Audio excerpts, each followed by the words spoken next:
கர்த்தருடைய பரிசுத்த நாமத்திற்கு மகிமை உண்டாவதாக. அமேசிங் ஃபேக்ட்ஸ், ஆச்சரியமான உண்மைகள் ஊழியங்கள் மூலமாக நாம் தானியேல் மற்றும் வெளிப்படுத்தல் தீர்க்க தரிசனங்கள் என்ற தலைப்பில் தொடர் வேத பாடங்களை படித்து கொண்டு வருகின்றோம். இந்த நாளில் நாம் 3வது பாடத்தை படிப்பதற்கு முன்பதாக இன்றைக்குரிய இலவச பிரதியை உங்களுக்கு நான் அறிமுகப்படுத்த விரும்புகிறேன். உன்னத விடுதலை என்ற இலவச பிரதி. இந்த பிரதியை நீங்கள் பெற்று சத்தியத்தை படிக்க வேண்டும் என்று விரும்பினால் எங்களுடைய தொலைபேசி எண்ணோடு நீங்கள் தொடர்பு கொள்ளும்படி அன்போடு நான் கேட்டுக்கொள்கிறேன். அல்லது அமேசிங் ஃபேக்ட்ஸ் வெப்சைட்டில் நீங்கள் உள்ளே போய் இந்த பாட புத்தகத்தை நீங்கள் என்ன செய்யலாம், டவுன்லோட் பண்ணி படிக்கலாம் என்பதையும் உங்களுக்கு நான் தெரிவித்து கொண்டு இன்றைக்குரிய 3வது பாடத்தை படிப்பதற்காக நாம் கடந்து செல்ல இருக்கிறோம். இன்றைக்குரிய பாடத்தின் தலைப்பு என்ன தெரியுமா? நாம் பார்த்த அதே தலைப்பு தான், உன்னத விடுதலை, தி அல்டிமேட் டெலிவரன்ஸ் என்ற தலைப்பில் நாம் படிக்க போகிறோம். கண்களை மூடி ஜெபித்து நாம் துவங்கலாமா? நல்ல பிதாவே, இந்த நாளிலே நாங்கள் படிக்க போகிற 3வது வேத பாடத்தை எங்களுக்கு நீர் ஆசீர்வதியும். சத்திய ஆவியானவர் எங்களுடைய மனக்கண்களை திறந்து வேதத்தில் இருக்கிற அதிசயங்களை பார்க்க எங்களுக்கு உதவி செய்யும். இயேசுவின் நாமத்தில் ஜெபிக்கிறோம் நல்ல பிதாவே, ஆமென். 2 ராஜாக்கள் புத்தகத்தில் 11வது அதிகாரம், 2 ராஜாக்கள் 11ஆம் அதிகாரம்.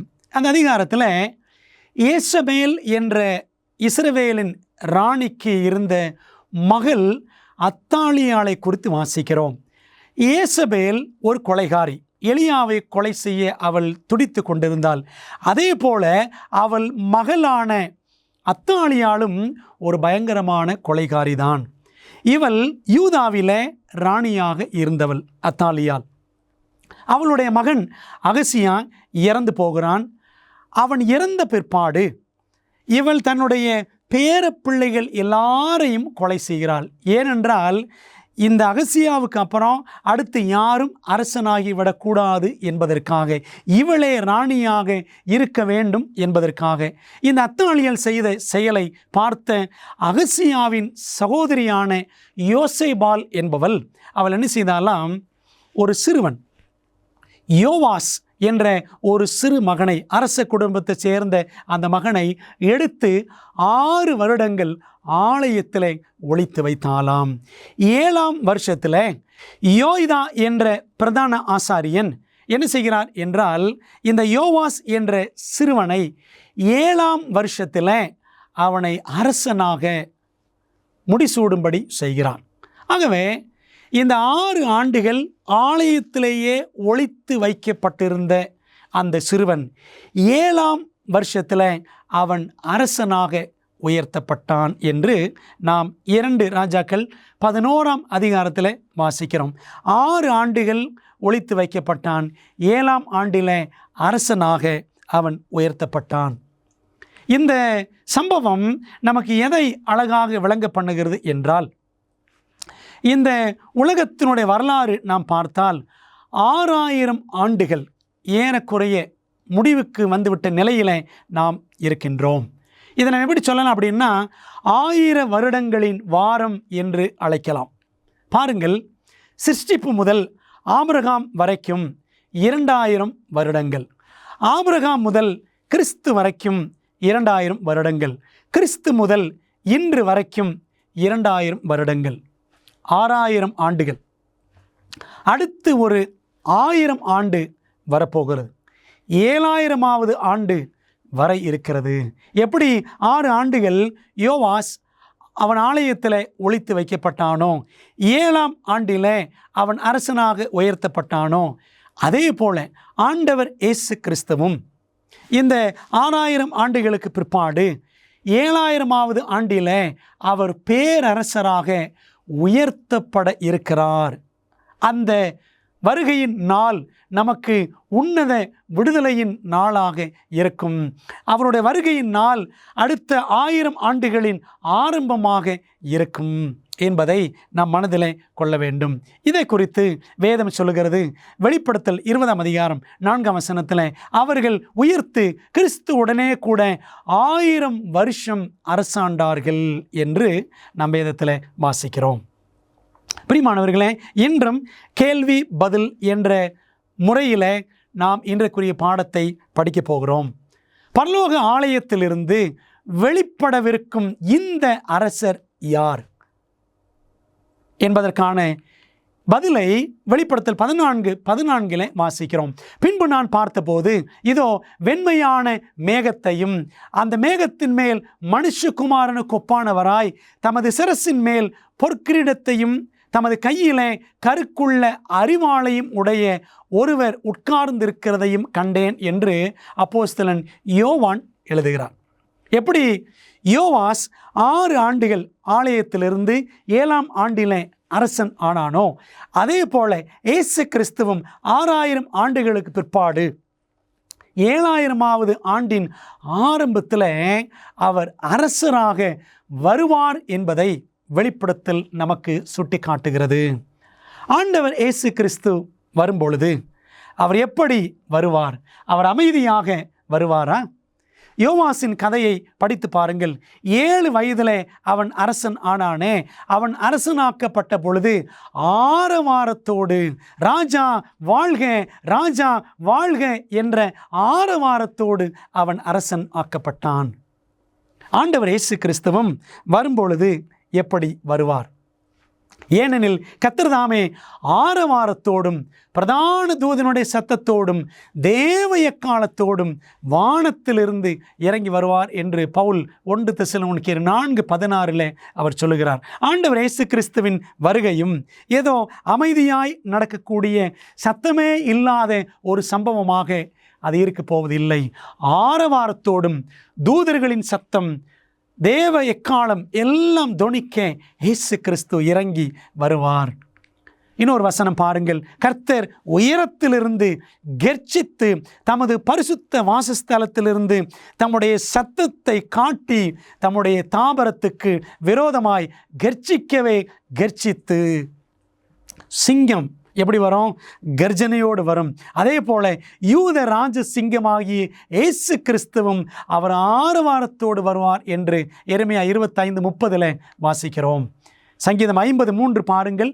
நம்முடைய தேவன் வருவார், மௌனமாய் இரார். அவர் வரும்பொழுது சத்தமில்லாமல் வரமாட்டார். அவர் எப்படி வருவார்? சத்தத்தோடு வருவார். ஏனென்றால் இன்றைக்கு அவர் அமைதியாக வருவார் என்று ஒரு போதனை கிறிஸ்தவ உலகத்தில் சுற்றி வருகிறது. அவருக்கு முன் அக்கினி பட்சிக்கும், அவரை சுற்றிலும் மகா புசல் கொந்தளிப்பாயிருக்கும். ஆகவே ஆண்டவருடைய வருகை என்பது 2ஆம் வருகை ஏதோ சத்தமில்லாத ஒரு நிகழ்வாக இருக்க போவது இல்லை. நான் ஏன் இதை சொல்லுகிறேன் என்றால், லெஃப்ட் பிஹைண்ட், கைவிடப்படும் நிலை என்ற ஒரு கருத்து இன்று கிறிஸ்து உலகத்தில் பரவலாய் பேசப்படுகிறது. இயேசு கிறிஸ்து ரகசியமாக வருவார், அவர் திருடனைப் போல் வருவார் என்றெல்லாம் சொல்லுகிறார்கள். அவர் திருடனைப் போல் வருவாரோ? ரகசியமாக என்றால் அவர் சத்தமில்லாமல் வருவாரோ? இல்லை. பாருங்கள், 2 பேதுரு 3ஆம் அதிகாரம் 10ஆம் வசனத்தில், கர்த்தருடைய நாள் இரவிலே திருடன் வருகிற விதமாய் வரும், அப்பொழுது வானங்கள் மடமட என்று அகன்று போம், பூதங்கள் வெந்து உருகி போம், பூமியும் அதில் உள்ள கிரியைகளும் எரிந்து அழிந்து போம் என்று பேதுரு எழுதுகிறார். ஆண்டவர் வரும் அந்த நாள் இரவிலே திருடன் வருகிற விதமாய் வரும். அவருடைய வருகை நாள்தான் ரகசியம் என்பதை ஒழிய அவர் வருவது ரகசியம் அல்ல. ஆகவே அவர் வரும் நாளிலே வானங்கள் மடமட என்று அகன்று போம், பூதங்கள் வந்து உருகிப்போம், இந்த பூமியில் இருக்கிற கிரியைகள் எல்லாம் எரிந்து அழிந்து போம் என்று வாசிக்கிறோம்.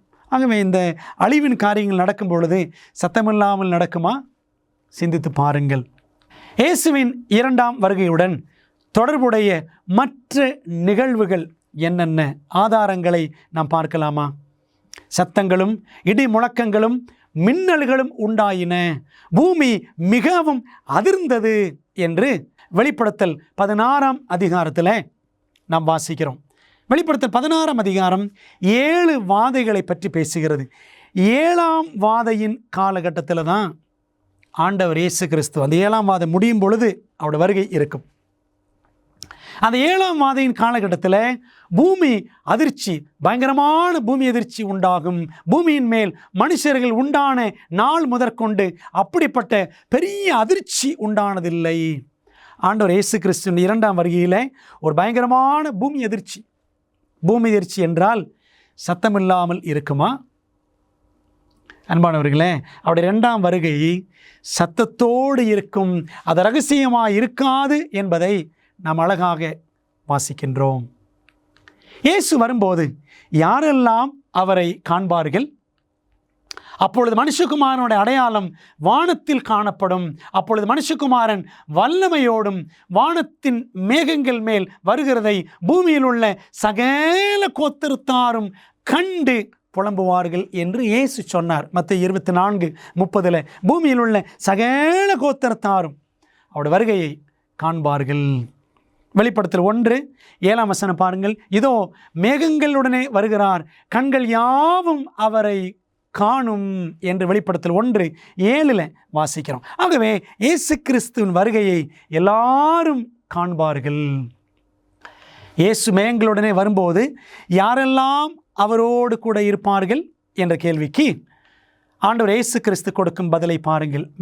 மத்தேயு 25:31 அன்றியும் மனுஷகுமாரன் தமது மகிமை பொருந்தினவராய் சகல பரிசுத்த தூதரோடும் கூட வரும்போது தமது மகிமையுள்ள சிங்காசனத்தின் மேல் வீற்றிருப்பார். ஆண்டவர் வரும்பொழுது கூட யார் வருவார்களாம்? பரிசுத்த தூதர்கள் எல்லாரும் வருவார்கள். ஆகவே அவர் திருடனை போல், அவர் திருடனாகவே ஒரு தனி நபராக வருவார். ஒரு திருடனை போல, தனிநபரை போல வருவாரா? கிடையாது. அவர் பரிசுத்த தூதர்களோடு கூட வருவார் என்று நாம் பார்க்கிறோம்.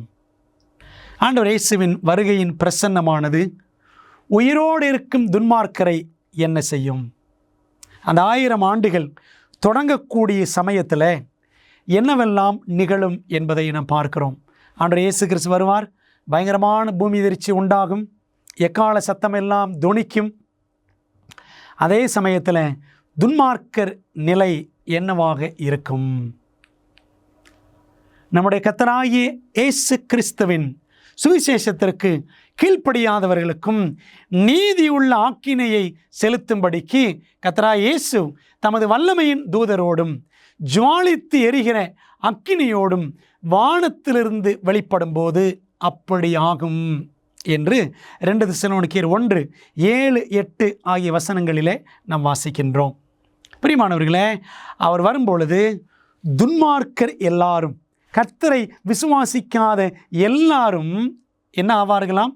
அவருடைய ஜுவாலித்து எரிகிற அக்கினியிலே அவர்கள் மாண்டு போக நேரிடும் என்று நாம் பார்க்கிறோம்.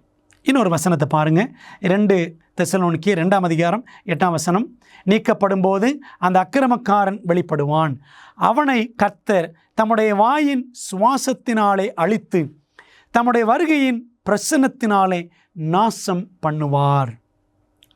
துன்மார்க்கர் அனைவரையும் ஆண்டவர் நிச்சயவாரா அந்த கிறிஸ்துவின் கூட்டத்தையும் ஆண்டவர் தம்முடைய அக்கினினாலே, வருகையின் பிரசன்னத்தினாலே, அக்கினி மயமான பிரசன்னத்தினாலே நாசம் பண்ணுவார் என்று நாம் பார்க்கிறோம். ஆகவே இதெல்லாம் 2ஆம் வருகையிலே நடக்கக்கூடிய சம்பவங்கள். அவர் திருடனை போல் வருவார் என்றால் இவையெல்லாம் சாத்தியப்படுமா? யோசித்து பாருங்கள். இயேசுவின் 2ஆம் வருகையின் போது மரித்த நீதிமான்களுக்கு என்ன சம்பவிக்கும்? 1 தெசலோனிக்கேயர் 4:16 அப்பொழுது கிறிஸ்துவுக்குள் மரித்தவர்கள் முதலாவது எழுந்திருப்பார்கள் என்று பவுல் சொல்லுகிறார்.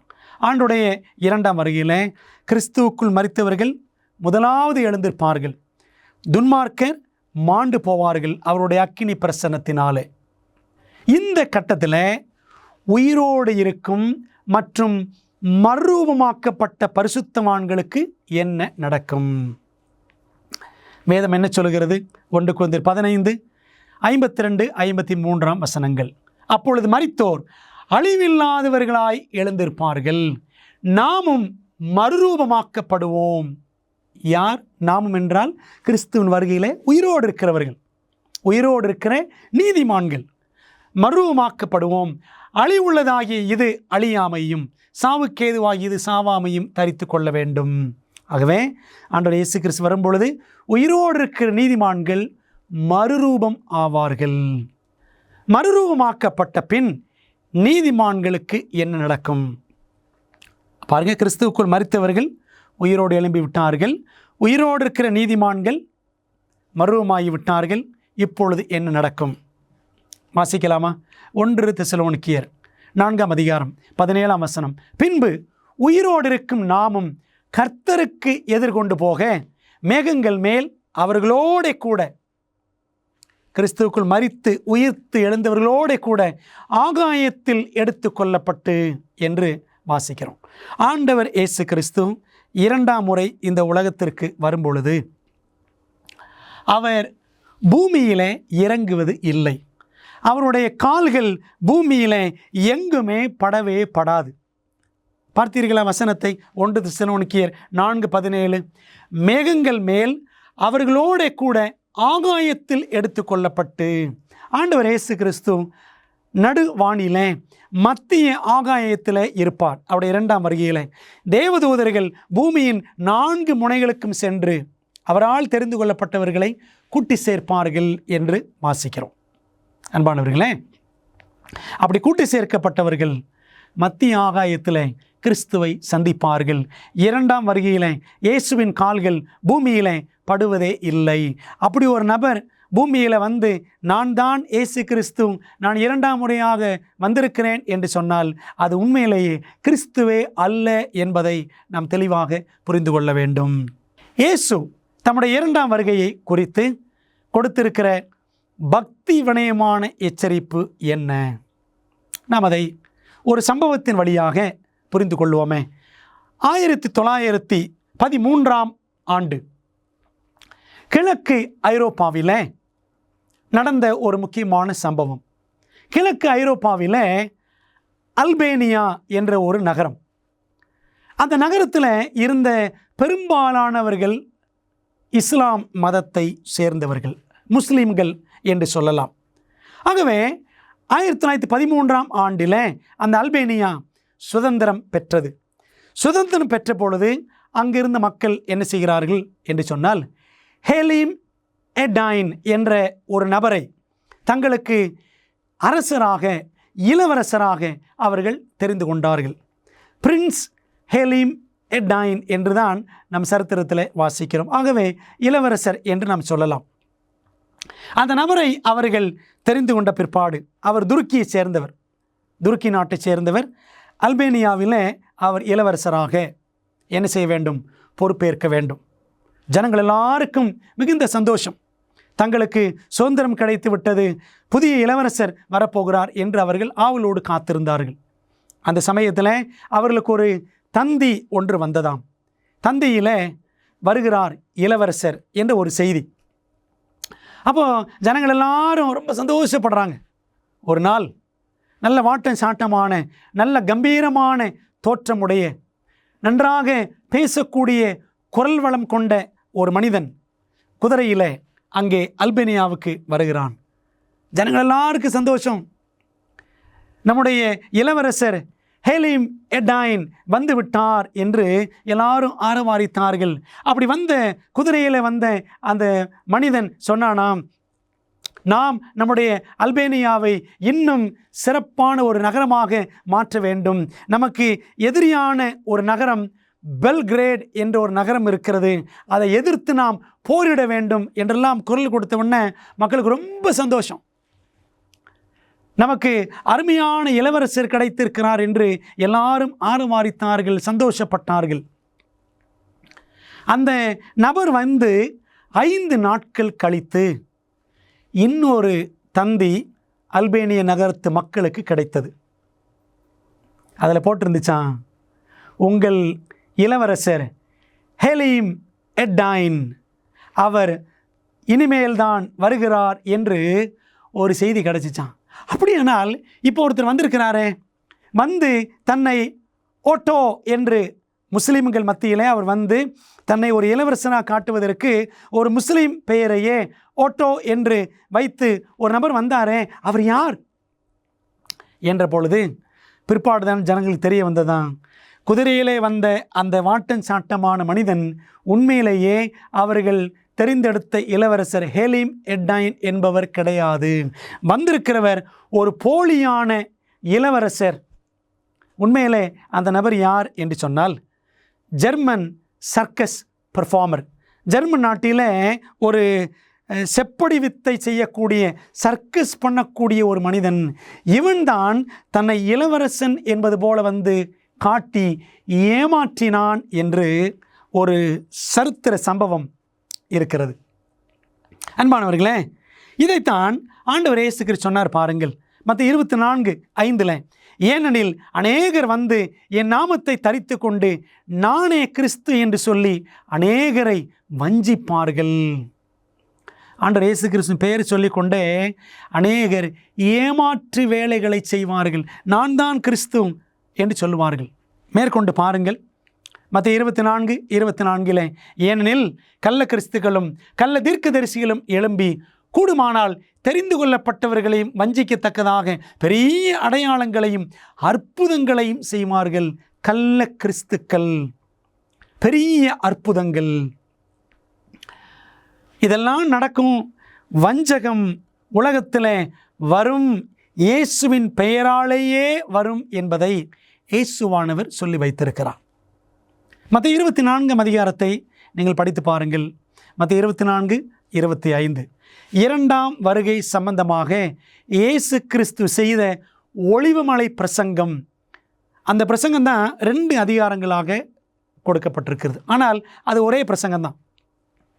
அதில் குறிப்பாக மத்தேயு 24 அவருடைய வருகைக்கான அடையாளங்கள் என்று சுமார் 20 அடையாளங்களை இயேசுவானவரே சுட்டி காண்பித்திருக்கிறார்.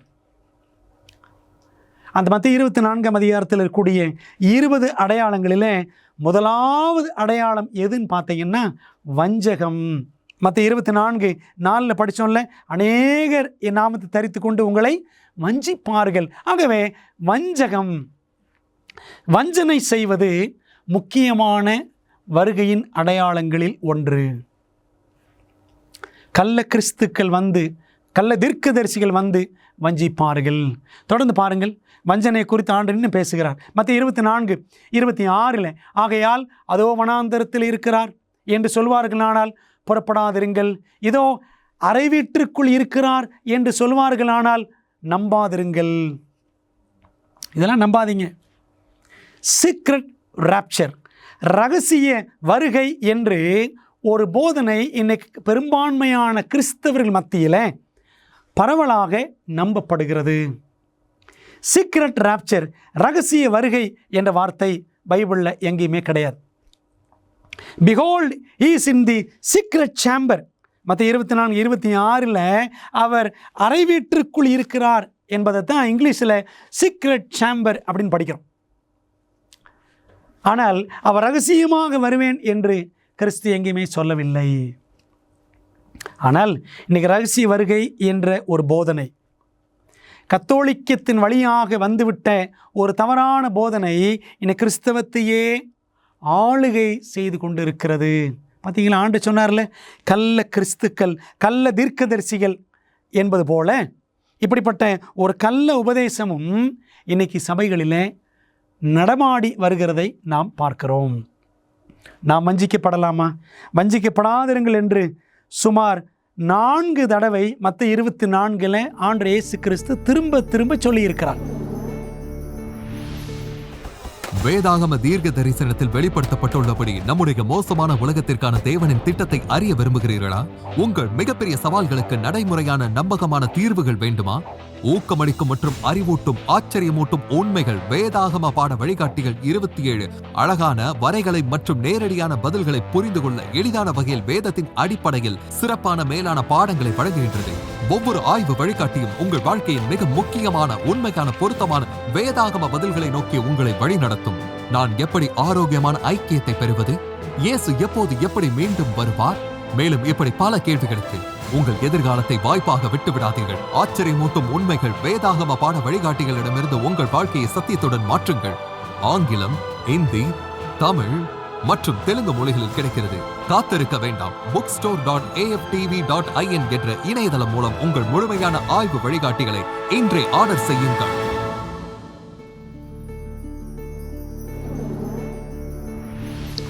அப்படியானால் வஞ்சிக்கப்படுவதிலிருந்து நீதிமான்களை பாதுகாப்பது எது? ஏசாயா 8:20 வேதத்தையும் சாட்சியாகமத்தையும் கவனிக்க வேண்டும். இந்த வார்த்தையின்படியே சொல்லாவிட்டால் அவர்களுக்கு விடியற் காலத்து வெளிச்சம் இல்லை.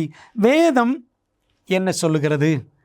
இந்த வேத வெளிச்சத்தின் அடிப்படையில் தான் எந்த ஒரு உபதேசத்தை நம்ம என்ன செய்ய வேண்டும்? கற்றுக்கொள்ள வேண்டும், புரிந்து கொள்ள வேண்டும், பின்பற்ற வேண்டும், போதிக்க வேண்டும். அப்படித்தான் செய்கிறோமா? கள்ள கிறிஸ்துவை பார்க்க செல்லுவது பாதுகாப்பானதாக இருக்குமா? கிறிஸ்து இங்கே இருக்கிறார், அது அங்கே இருக்கிறார். உங்களுக்கு நான் சொன்னேன், பைபிள் படி 2ஆம் வருகையில் இயேசு கிறிஸ்து கீழே இறங்க மாட்டார். அப்போ இங்கே இருக்கிறார், அங்கே இருக்கிறார் என்றால் அது கள்ள கிறிஸ்துக்கள் தான். அப்படி நாம் கேள்விப்படும் பொழுது கிறிஸ்து இங்கே இருக்கிறார் என்று கேள்விப்பட்டால் போய்விடலாமா? எப்படி பாதுகாப்பாக இருப்பது? மத்தேயு 24:26 ஆகையால் அதோ வனாந்தரத்தில் இருக்கிறார் என்று சொல்வார்களானால் புறப்படாதிருங்கள். இன்றைக்கி ஒரு விஷயம் நமக்கு தெரிய வருகிறது என்றாலே, மாதாவின் கண்களிலிருந்து ரத்தம் வடிகிறதுன்னு உடனே எல்லாரும் ஓடிடுவாங்க. இன்றைக்கி மக்கள் எளிதில் ஏமாந்து போகிறார்கள். இயேசு சொன்னார், இயேசு கிறிஸ்து அங்கே இருக்கிறான்னு யாராவது சொன்னாங்க, என் பெயரை சொல்லிக்கிட்டு வந்தாலே நம்ப வேண்டாம் என்று சொன்னார்.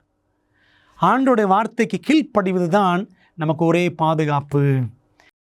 இயேசுவின் 2ஆம் வருகை நேரம் குறித்து நாம் என்ன அறிந்து கொள்ள முடியும்?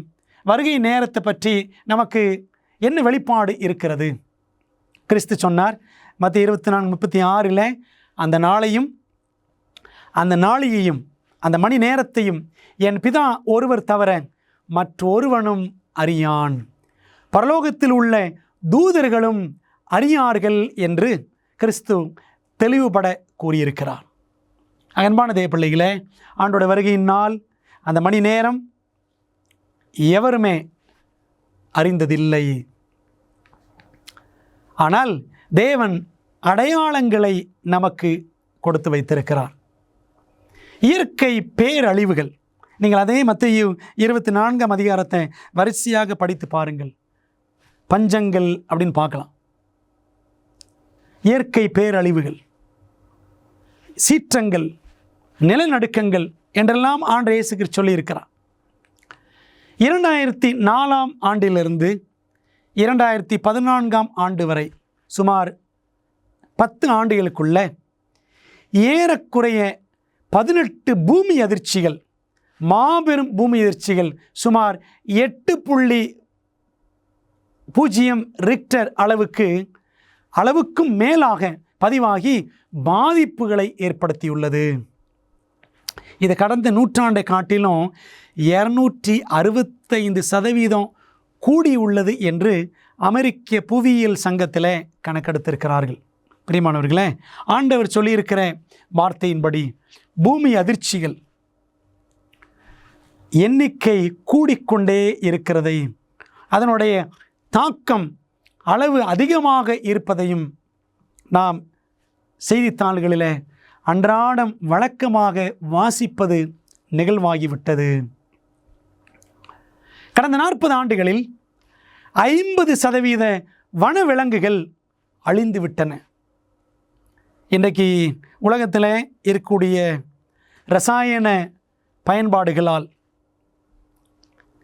ஏராளமான வனவிலங்குகள் அழிந்து வருகின்றன. மக்கள் தொகை பெருக பெருக உணவு தேவை அதிகமாகிறது.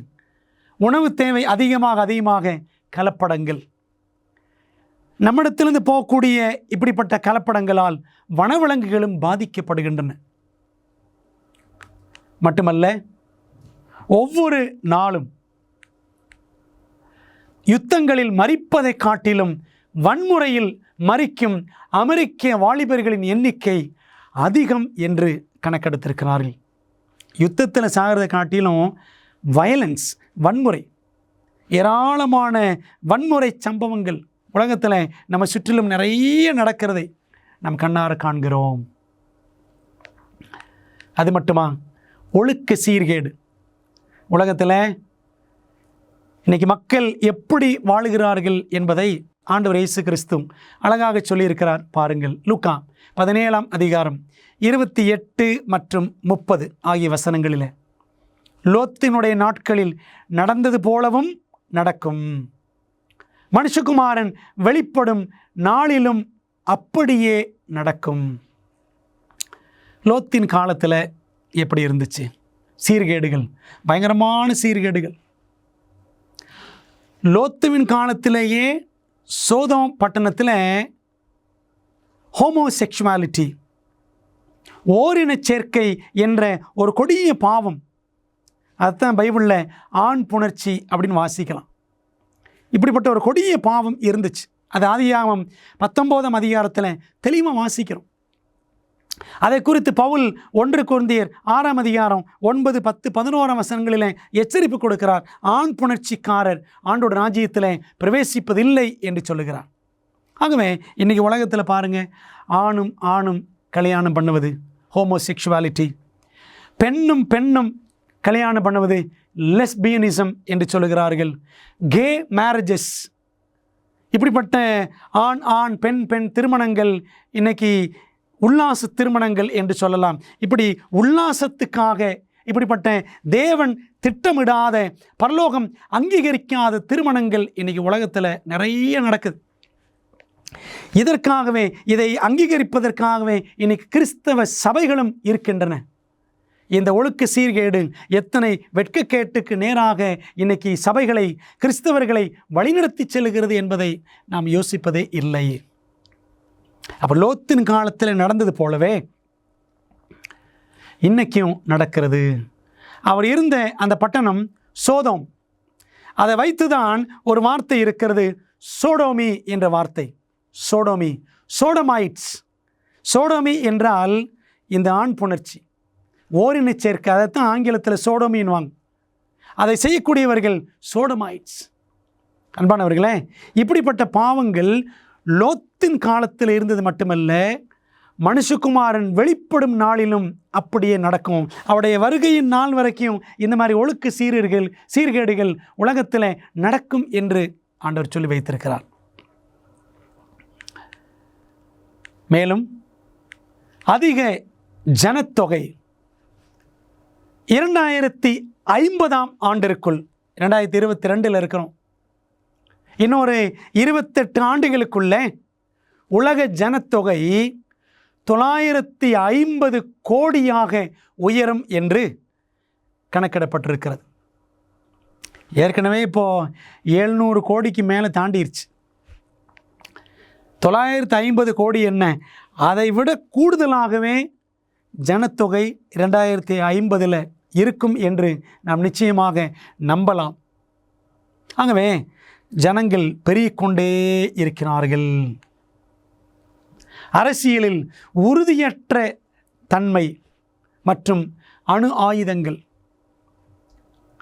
ஒரு மணி நேரத்துக்கு சுமார் 1000 மில்லியன் டாலர்கள், அதாவது 100 கோடி டாலர்கள் போர் இயந்திரங்கள், வெடி மருந்துகள் மற்றும் போர் வீரர்களுக்காக செலவிடப்படுகிறதாம். இன்றைக்கி நாடுகளுக்கிடையில் அரசியல் சமாதானம் இல்லை. எங்கு பார்த்தாலும் பிரச்சனைகள்.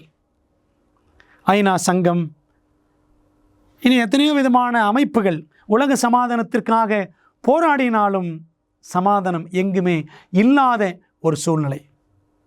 பிரியமானவர்களே, ஆக உலகமே ஏதோ அடிமைத்தனத்திற்குள்ளே, பாவ அடிமைத்தனத்திற்குள்ளே நிச்சயமாகவே கிடக்கிறது என்பதை நாம் தெளிவாக சொல்ல முடியும். நமக்கு தேவை என்ன? உன்னத விடுதலை நமக்கு தேவை. அந்த உன்னத விடுதலை எப்பொழுது கிடைக்கும் என்றால், இயேசு கிறிஸ்து 2ஆம் முறை பகிரங்கமாக வரும்போதுதான் கிடைக்கும். இயேசுவின் 2ஆம் வருகையின் போது தூதர்கள் என்ன செய்வார்கள் பார்க்கலாமா? தமது தூதர்களை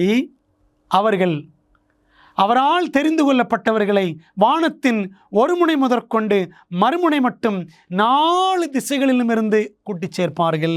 மத்திய 24ஆம் அதிகாரம் 31ஆம் வசனத்தை முழுமையாக படித்து பாருங்கள். ஆண்டவர் என்ன செய்வார்? தம்முடைய தூதர்களை அவர் அனுப்புவார். இந்த வசனத்தை உங்களுக்காக நான் முழுவதும் வாசிக்கிறேன். மத்திய 24:31 வலுவாய் தொனிக்கும் எக்கால சத்தத்தோடே அவர் தமது தூதர்களை அனுப்புவார். அவர்கள் அவரால் தெரிந்து கொள்ளப்பட்டவர்களை வானத்தின் ஒரு முனை முதற்கொண்டு மறுமுனை மட்டும் 4 திசைகளிலும் இருந்து கூட்டிச் சேர்ப்பார்கள். அப்போ ஆண்டவர் இயேசு கிறிஸ்து வரும்பொழுது தூதர்களை அனுப்புவார். அவங்க நிச்சயமாங்களாம் அவருடைய பிள்ளைகள் எல்லாரையும் ஒன்று சேர்ப்பார்கள்.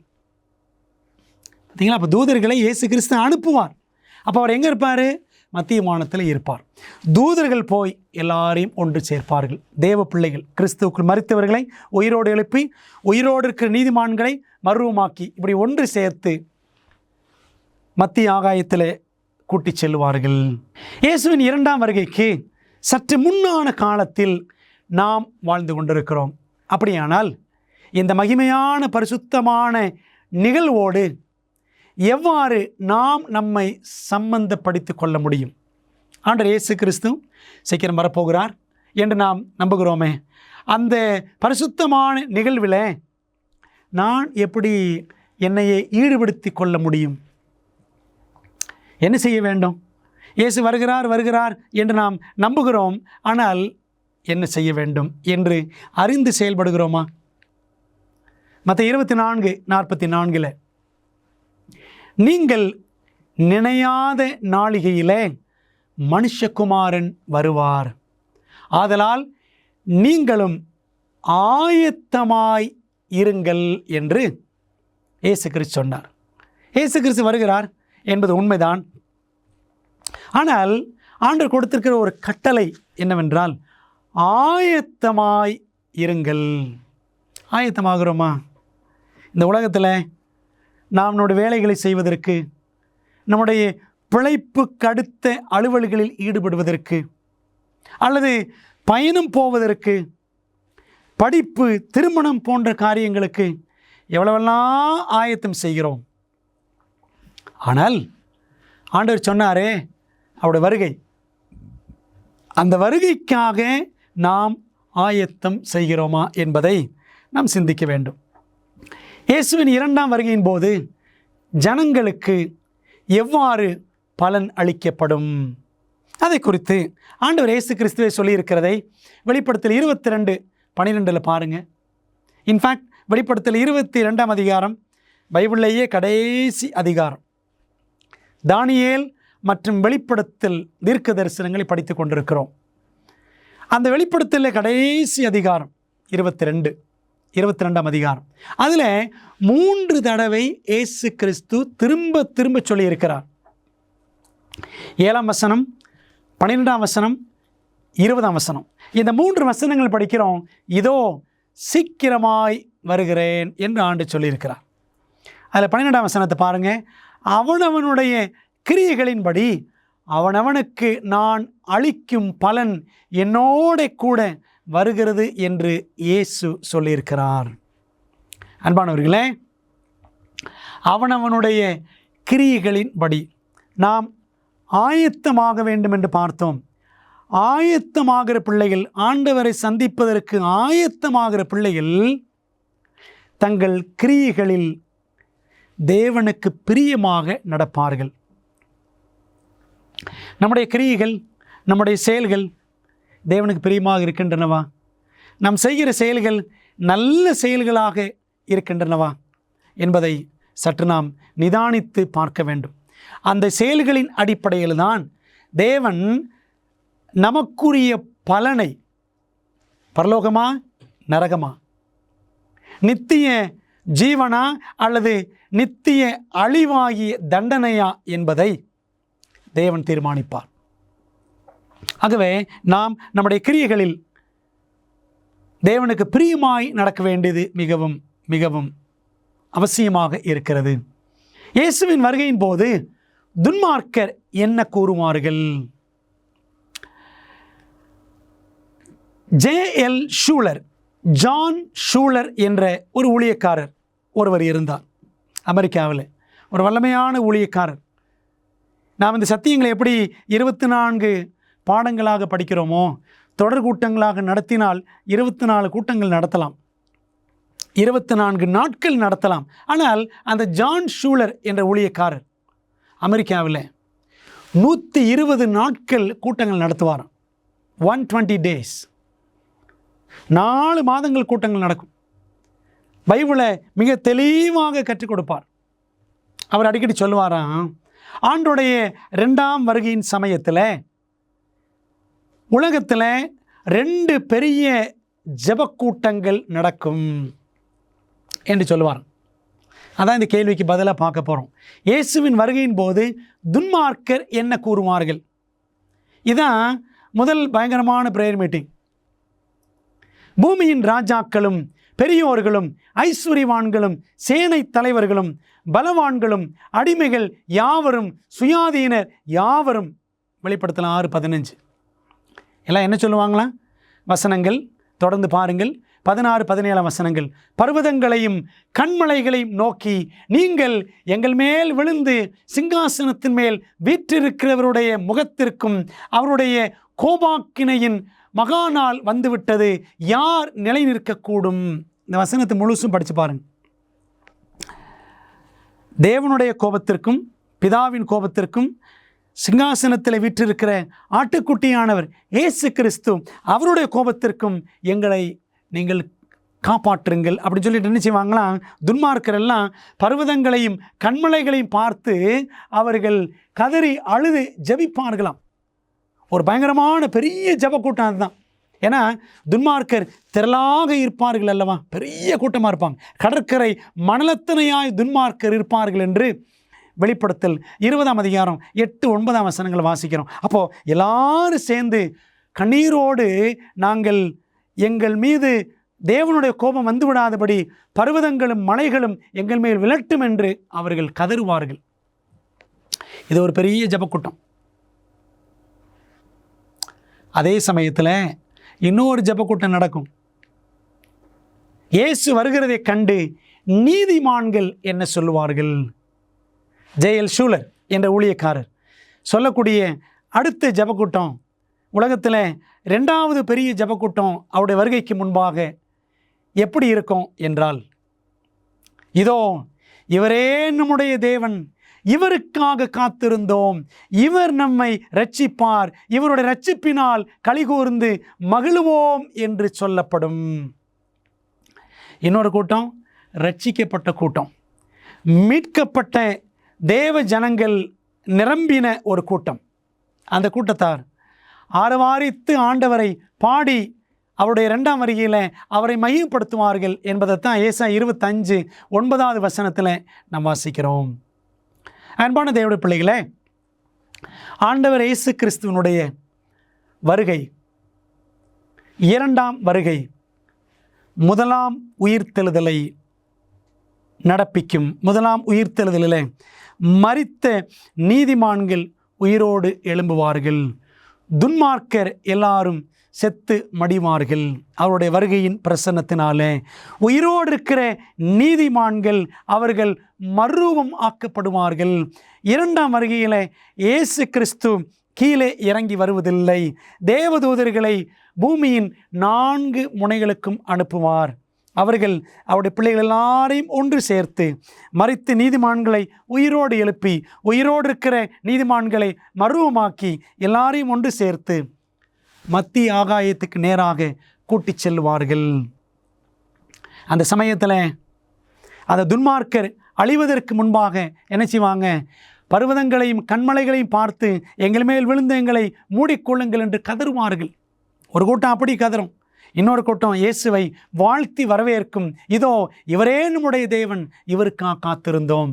பிரியமானவர்களே, இந்த 2 பெரிய ஜெபக்கூட்டங்களில் எந்த ஜெபக்கூட்டத்தில் நீங்களும் நானும் இருக்க போகிறோம்?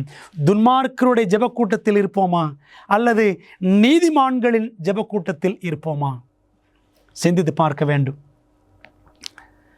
துன்மார்க்கரின் ஜெபக்கூட்டத்தில் இருந்தால் கடைசியில் நாம் அவருடைய வருகையின் பிரசன்னத்தினால் மாண்டு போக நேரிடும். நீதிமான்களின் ஜெபக்கூட்டத்தில் இருப்போம் என்றால் அவருடைய வருகையை நாம் ஆனந்த களிப்பாக கண்டு மனம் பூரித்து அவரோடு கூட இருப்பதற்காக எடுத்துக்கொள்ளப்படுவோம். அது எத்தனை மாமேன்மையான சிலாக்கியம்! அந்த சிலாக்கியத்தை ஆண்டவரே எனக்கு தாரும், என் குடும்பத்துக்கு தாரும்.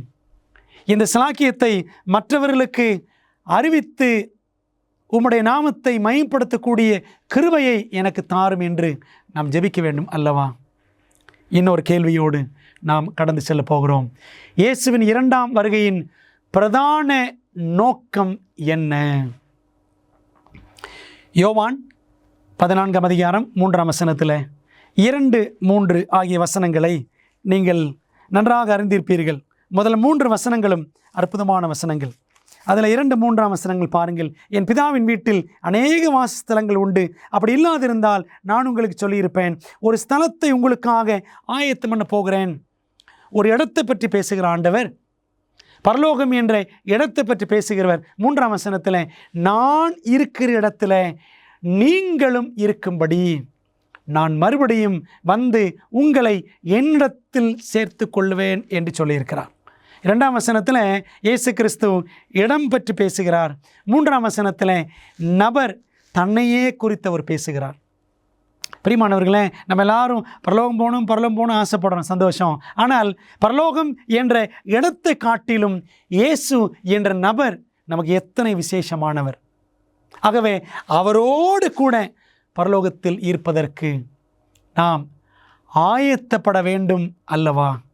பிரியமான தேவ பிள்ளைகளே, நாம் அதற்காக நம்மை ஒப்படைப்போம்.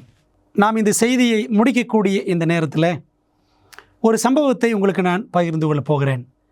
1939ஆம் ஆண்டிலிருந்து 1945ஆம் ஆண்டு வரை 2ஆம் உலகப் போர் நடைபெற்ற காலகட்டம். அந்த காலகட்டத்தில் அமெரிக்காவுக்கும் ஜப்பானுக்கும் இடையில் யுத்தம் நடந்து கொண்டிருந்த ஒரு சூழ்நிலை. ஆகவே ஜப்பானியர்கள் என்ன செய்கிறார்கள்? நேச நாடுகளின் படை வீரர்களை அவர்கள் கைது செய்து கொண்டு போய் கபன்னட்டுவான் என்ற இடத்துல அவர்கள் ஒரு முகாமில் அவர்கள் வைத்து அவர்களை மிகவும் கொடுமைப்படுத்தினார்கள்.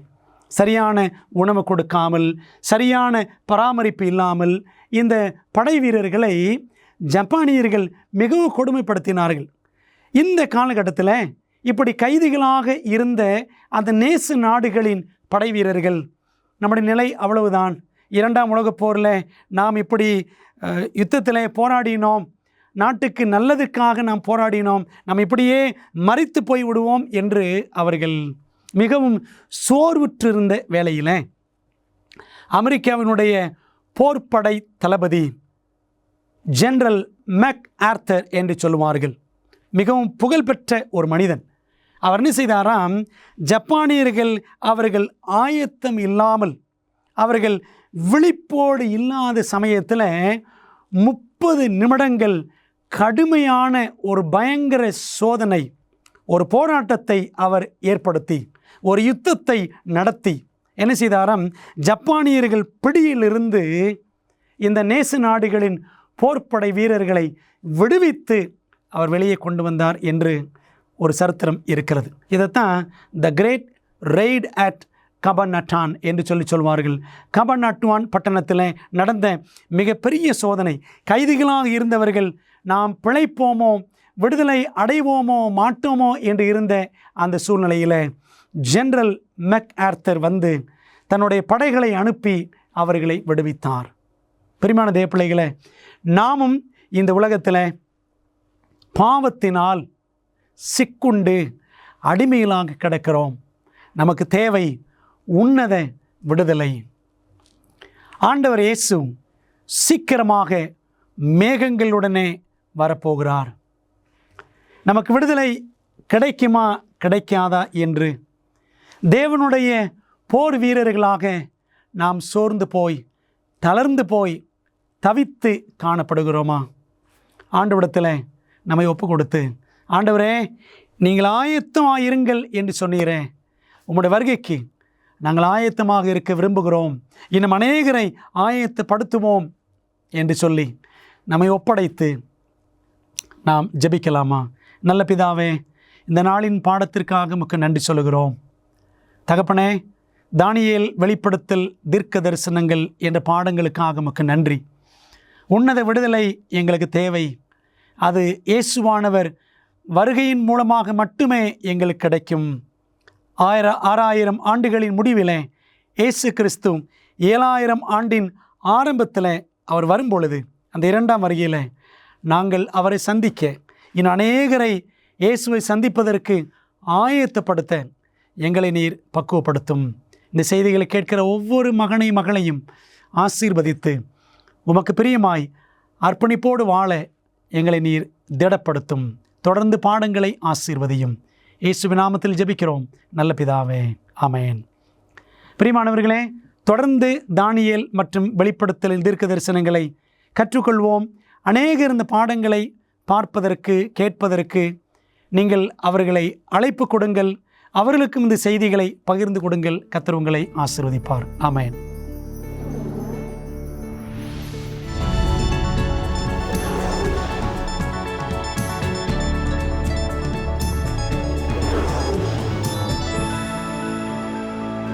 தொடர்ச்சியாக இருளை வெளிப்படுத்தும் போது மனிதர்களும் உயிரினங்களும் மனச்சோர்வுடன் போராடுகிறார்கள் என்பதை விஞ்ஞானிகள் நமக்கு பலவிதமான சந்தர்ப்பங்களில் நிரூபித்துள்ளார்கள். ஆர்க்டிக் பிராந்தியங்களில் ஒவ்வொரு ஆண்டும் குளிர்கால மாதங்களில் இதை காணலாம். அழகிய கிராமமான ரூகன் நார்வேயில் ஒரு ஆழமான பள்ளத்தாக்கில் அமைந்திருக்கிறது. அங்கு மலைகள் ஒவ்வொரு ஆண்டும் 6 மாதங்களுக்கு சூரியனின் கதிர்களை தடுக்கும். இது உண்மையில் 3400 குடியிருப்பாளர்களை நிழல் நிலையில் வைத்திருக்கிறது. சில நேரங்களில் குளிர்காலம் முழுதும் இருள் மனச்சோர்வை உண்டாக்கும். நகர தலைவர்கள் இந்த 2 மாதங்களில் தங்கள் கிராமத்தை ஒளிரச் செய்ய உதவ ஒரு பிரகாசமான யோசனை அவர்களுக்கு கிடைத்தது. 2013 அக்டோபரில் 3 பிரம்மாண்டமான 550 சதுர அடி கண்ணாடியின் வரிசை அருகில் உள்ள மலையில் ஊருக்கு 1000 அடி உயரத்தில் நிறுவினார்கள். கணினி கட்டுப்பாடு மற்றும் சூரிய சக்தி கண்ணாடிகள் குளிர்கால மாதங்களில் சூரியனை கண்காணித்து டவுன் சதுக்கத்தில் சூரிய ஒளியின் ஒரு பெரிய கற்றை அவர்களின் வாழ்க்கையை பிரகாசமாக்குகிறது. இன்று குளிர் மாதங்களில் நீங்கள் ரூகனை பார்வையிட்டால் பிரதிபலிக்கும் சூரிய ஒளியில் நகர சதுக்கத்தில் குளிக்க ஜனங்கள் அடிக்கடி கூடி வருவதை அல்லது நீண்ட இருக்கைகளில் அமர்ந்திருப்பதை காணலாம். மலையில் இருக்கும் அந்த கண்ணாடியை போலவே கிறிஸ்தவர்களும் இந்த இருண்ட கிரகத்தில் உலகின் ஒளியாக இருந்த இயேசுவின் ஒளியை பிரதிபலிக்க வேண்டும் என்று வேதம் சொல்கிறது. இதை பற்றி விரிவாக மத்தேயு 5:14, நீங்கள் உலகத்துக்கு வெளிச்சமாய் இருக்கிறீர்கள், மலையின் மேல் இருக்கிற பட்டணம் மறைக்கப்பட்டிருக்க மாட்டாது என்று. நாம் விளக்கை கொளுத்தி மரக்காலால் மூடி வைக்காமல் விளக்கு தண்டின் மேல் வைப்பார்கள். அப்பொழுது அது வீட்டில் உள்ள அனைவருக்கும் வெளிச்சம் கொடுக்கும். இவ்வாறாக மனுஷர் உங்கள் நற்கிரியைகளை கண்டு பரலோகத்தில் இருக்கிற உங்கள் பிதாவை மகிமைப்படுத்தும்படி உங்கள் வெளிச்சம் அவர்கள் முன்பாக பிரகாசிக்க கடவுது. ஆகவே இயேசுவை பிரதிபலிப்பதன் மூலம் மற்றவர்களின் வாழ்க்கையை பிரகாசமாக்க நண்பர்கள் என்று பிரயோஜனமாக இருக்கிறார்கள்.